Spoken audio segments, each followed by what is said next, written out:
بسم اللہ الرحمن الرحیم نحمده ونصلی علی رسولہ الکریم اما بعد۔ آج 11واں روزہ ہے۔ جو غلطیاں ہوئی اس رمضان میں اللہ معاف فرما دے، اور جو بچے ہوئے دن ہیں اس کی صحیح قدر کی توفیق عطا فرما دے۔ رمضان کے مہینے کا تعارف اللہ نے، اللہ کے رسول صلی اللہ علیہ وسلم نے، صحابہ کرام نے، اللہ والوں نے جس اہمیت کے ساتھ اس کا تعارف کرایا ہے، اور اس تعارف کے بعد اللہ والوں کی زندگی میں جو رمضان کی قدردانی کے لیے ہر کام کو رمضان سے پہلے ایسی ترتیب دینا اور رمضان میں دینا تاکہ رمضان کا ایک ایک لمحہ اچھی طرح سے گزر جائے۔ ہم سے تو کچھ بھی نہ ہوا، لیکن اگر طے کر لیں کہ باقی دن جتنے بچے ہیں اس میں ہم متقی بن کر رہیں گے، کہ یہ رمضان تقوی کے لیے بھیجا گیا ہے۔ بار بار ہر جگہ ہر بیان میں تقریباً یہی بات آتی ہے، کہیں بھی ہو کتاب اٹھائیں کہ رمضان جو ہے متقی بننے کے لیے آیا ہے۔ متقی بننا مشکل کام نہیں ہے، لیکن نفس و شیطان ہمیں مشکل بتاتے ہیں ابھی آج کے زمانے میں، کیونکہ جیسے متقی لفظ آتا ہے تو ہمارے ذہن میں بہت بڑے بڑے اللہ والوں کا تصور ایک جھٹکے کے ساتھ آ جاتا ہے اور گھومتا ہے چہرہ، اور نہیں تو ان کی کیفیت، ان کی عبادات جو کتابوں میں پڑھی گئی ہے وہ سب سامنے آتی ہے۔ اور ایک عجیب بات ہے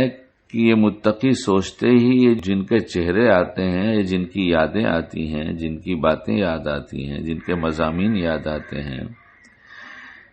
یہ سب شیطان دکھاتا ہے۔ اس کی وجہ یہ ہے کہ نفس اور شیطان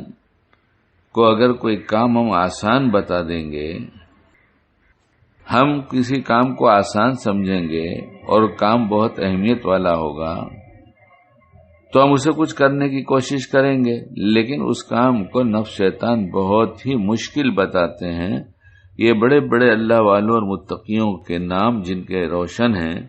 ان کے چہرے سامنے لا کر، ان کی یادیں سامنے لا کر ہمیں دکھاتے ہیں، اور پھر فوراً ہی ایک خیال اور ڈال دیتے ہیں کہ ارے بھائی بہت مشکل کام ہے، ابھی یہ تو بڑے بڑے لوگوں کا کام ہے، یہ تو اللہ والوں کا کام ہے۔ نہیں، ایک دھوکہ ہے، یہ ہم سب کا کام ہے، اس لیے کہ اللہ نے متقی بننے کے لیے ہم سب سے کہا ہے، اور جو کام سب سے کہا گیا وہ یقیناً آسان ہے۔ اس لیے متقی بننا بہت آسان ہے۔ متقی بننے میں بار بار شاید بیانوں میں کلپ آئی ہوگی یہ، لیکن مجھے چونکہ میرا سبق یاد کرنا ہے کہ 11 رمضان میں کتنا تقوی حاصل کیا، اور رمضان یا دن و مہینہ کسی کے لیے رکتا نہیں، جو ہمارے لیے رکے گا۔ جو گزر گیا اب اس پر ماتم کرنے کے بجائے ایک ترتیب بنا لے۔ اس میں سب سے پہلی چیز یہ ہو جائے کہ ہم یہ طے کر لیں ہمیں متقی بننا ہے۔ متقی بننا ہے تو مطلب اللہ پاک کو ناراض کرنے والے کاموں کو چھوڑ دینا ہے۔ اللہ پاک جن کاموں سے ناراض ہوتے ہیں انہیں چھوڑ دینا ہے۔ یہ تو ہماری نیت ہو گئی، اور اس کے ساتھ عمل میں یہ سمجھ لیا جائے جو آسان کہا جا رہا ہے، جیسے آدمی کا باوضو رہنا آسان ہے۔ ہمارے بزرگوں نے بات کتاب میں لکھی ہے، یہ میری بات نہیں ہے، کہ جیسے آدمی کا باوضو رہنا آسان ہے ویسے ہی متقی بنے رہنا بھی آسان ہے۔ جیسے باوضو رہنا آسان ہے ویسے متقی رہنا بھی آسان ہے۔ اب باوضو رہنا، اگر کسی کا وضو ٹوٹ گیا ہے اور اس نے پھر وضو بنا لیا تو باوضو کہا جائے گا۔ کوئی بھی نہیں کہے گا، خود بھی نہیں یاد کرتا کہ میں 10 منٹ پہلے بے وضو تھا۔ جیسے بے وضو ہو گیا ویسی وضو بنا لیا، پھر باوضو ہو گیا۔ تو بے وضو رہنے کا تو تذکرہ ہی ختم ہو جاتا ہے کہ باوضو ہیں، یہ باوضو ہی رہتے ہیں۔ وہ جب ٹوٹ گیا، تقوی ٹوٹ گیا، یعنی گناہ ہو گیا، تو توبہ کر لیا تو پھر متقی ہو گئے۔ اور اس کو تفصیل سے کبھی بیان کیا گیا ہے، جس میں پھر اس دفعہ اس کلپ میں کہوں تاکہ مجھے بھی سمجھ میں آئے اور آپ حضرات کو بھی، اللہ ہم سب کو متقی بنا دے عافیت کے ساتھ، جلدی سے ابھی اور اسی لمحے۔ اور متقیوں کو یہ انعاماتوں کی بارش ہوتی ہے، اللہ ابھی سے شروع کر دے۔ بہرحال کہ ہم نے ارادہ کر لیا کہ ہمیں متقی رہنا ہے، بننا ہے، اور اب جو گناہ ہم کرتے ہیں، ایک یا دو، بہت سارے گناہ ہم نہیں کرتے، اور رمضان میں تو ویسے بھی بہت سے گناہ ایسے چھوٹ جاتے ہیں جو معمولی چھوٹے چھوٹے گناہ کہے جاتا ہے، لیکن کوئی گناہ چھوٹا نہیں ہے، اس لیے کہ اللہ کی نافرمانی چھوٹی کیسے ہو سکتی ہے، لیکن یہ تو سمجھنے کے لیے کہا گیا ہے۔ تو بہت سے تو ایسے ہی چھوٹ جاتے ہیں، ایسے ہی رمضان کی برکت سے چھوٹ گئے۔ بہت سے گناہ تو ایسے ہی وضو میں دھل جاتے ہیں، لیکن کچھ گناہ ایسے ہیں جو رچ بس گئی ہے طبیعت میں وہ چیز کہ وہ جلدی سے چھوٹ نہیں رہی ہے، لیکن نہیں چھوٹے گی ایسا نہیں۔ ہم پہلے ابھی توبہ کر لیں اور ان گناہوں کو جو ہم کرتے ہیں، جس کی جو نہیں چھوٹتے، اس کو نشان زدہ کریں کہ فلاں فلاں ہم گناہ کرتے ہیں، اور طے کر لیں۔ اس میں یہ مثال دی گئی تھی کہ مثلاً بدنگاہی ہے تو طے کر لیا کہ بدنگاہی نہیں کریں گے، اور اللہ سے دعا مانگ لیا، اور اسباب کی دنیا میں نگاہ نیچی کر کے چلنے کی نیت سے گھر سے نکلے،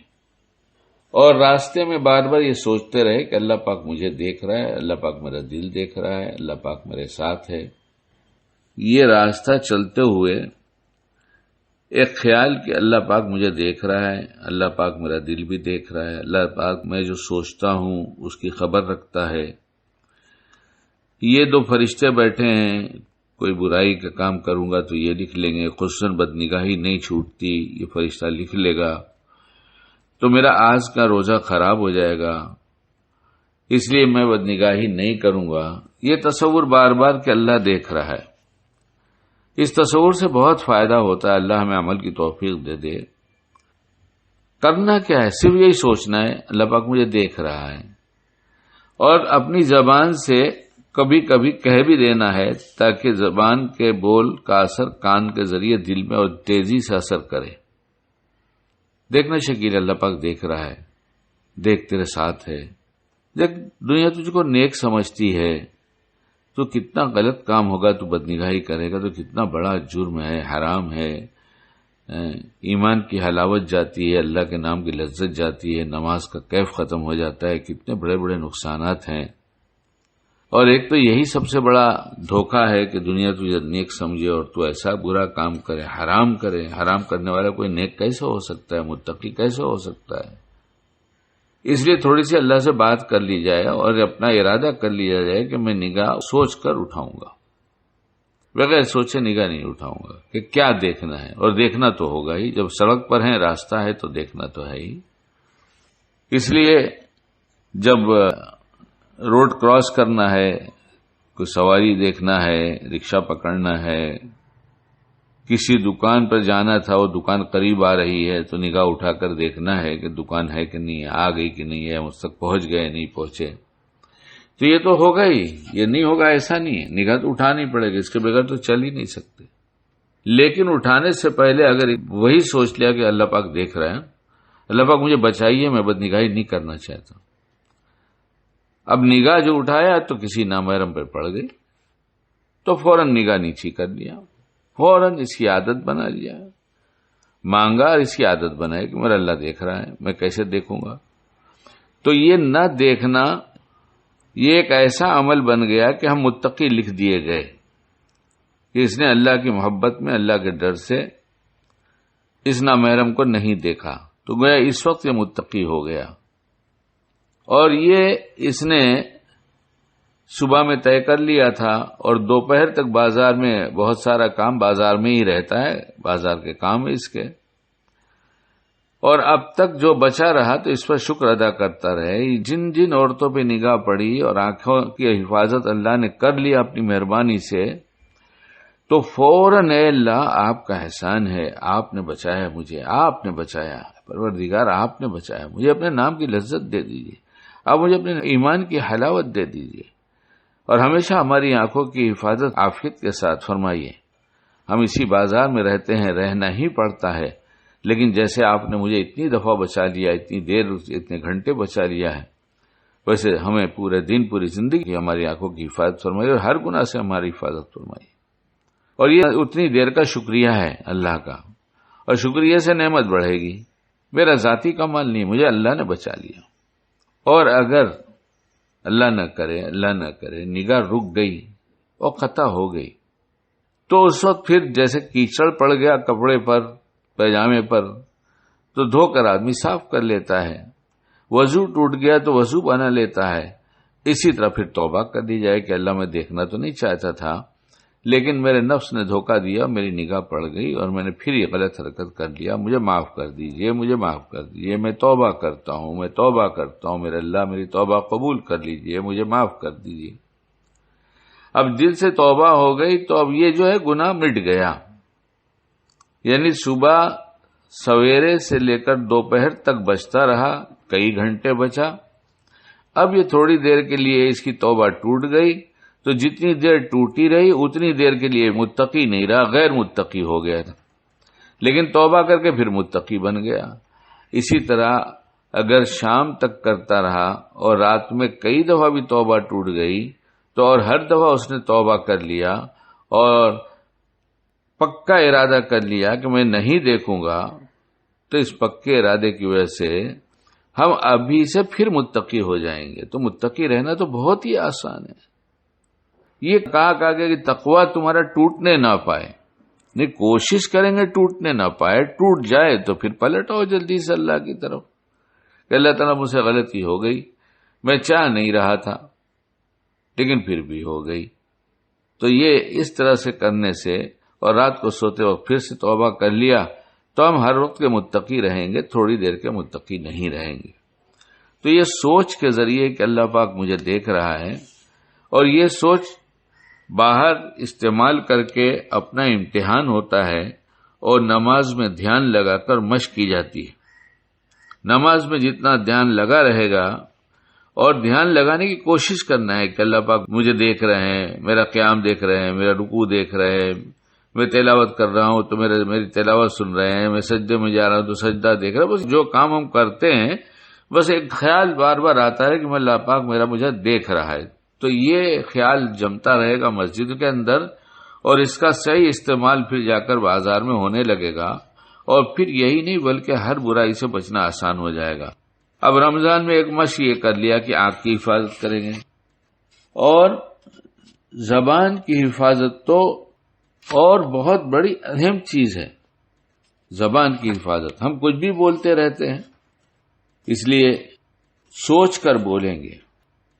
دھیان دیں گے کہ اللہ پاک دیکھ رہے ہیں، اللہ پاک ہمارا دل بھی دیکھ رہے ہیں، اور گناہ سے بچنے کی کوشش کریں گے، اور زبان کا بھی صحیح استعمال کریں گے. حضرت الیاس صاحب کا ایک ملفوظ میں نے پڑھا، لایانی نماز کے حسن کو 40 دن تک کھو دیتی ہے. لایانی نماز کے حسن کو 40 دن تک کھو دیتی ہے. ابھی حضرت کا تجربہ ہوگا، ہم بھی کر کے دیکھ لیں کہ لایانی چھوڑ دیں. اس کے لیے آسان سی ترتیب یہ ہے کہ ہر وقت کچھ خیال آتا ہے جس کو ہم زبان کے ذریعے بول کر اسے یا تو نیک کام بنا دیتے ہیں یا تو لایانی بنا دیتے ہیں. تو بس یہ سوچ لیں بولنے سے پہلے کہ میں اس کو نہ بولوں تو کیا نقصان ہو جائے گا. بس جب کوئی نقصان نہیں تو خاموش رہیں گے. رمضان میں اتنی ساری نیکیاں کمائی جا رہی ہیں، اور شیطان اگر قید میں ہے تو ہماری عادتیں ہمارے ساتھ ہیں، ہمارا نفس ہمارے ساتھ ہے. وہ چاہے گا کہ بھلے اعمال کرنے کے بعد کچھ لایانی ایسی کرا دو. اور لایانی کے بارے میں نے سنا ہے کہ جس طرح سے سوکھی لکڑی کو آگ کھا جاتی ہے، ویسی نیکیوں کو لایانی کھا جاتی ہے. اس لیے زبان سے سوچ کر بولیں گے. کیا کیا ہو گیا اللہ دیکھ رہا ہے کا دھیان رکھیں گے، بازار میں آنکھوں کی حفاظت کریں گے اور ہر جگہ کریں گے جہاں حفاظت کی ضرورت ہے، زبان سے سوچ کر بولیں گے، نماز میں دل لگا کر پڑھنے کی کوشش کریں گے، رات کو توبہ کر کے سوئیں گے، اپنا محاسبہ کریں گے، کچھ چیزیں سیکھنے کی بھی طے کر لیں گے، 3 منٹ 2 منٹ 5 منٹ 1-2 سنتیں سیکھیں گے اور 1-2 دعا یاد کرنے کی کوشش کریں گے، اتنی تلاوت کریں گے، گھنٹہ طے کر لیں کہ 1 گھنٹہ 2 گھنٹہ میں اس کام کے لیے کہ جس میں کچھ چیزیں طے کر لیں خود کہ 300 دفعہ درود پڑھیں گے، 300 دفعہ استغفار پڑھیں گے، 300 دفعہ لا الہ الا اللہ ہے، کثرت کا حکم ہے، اس کے ساتھ ساتھ جنت کا سوال کرنا ہے،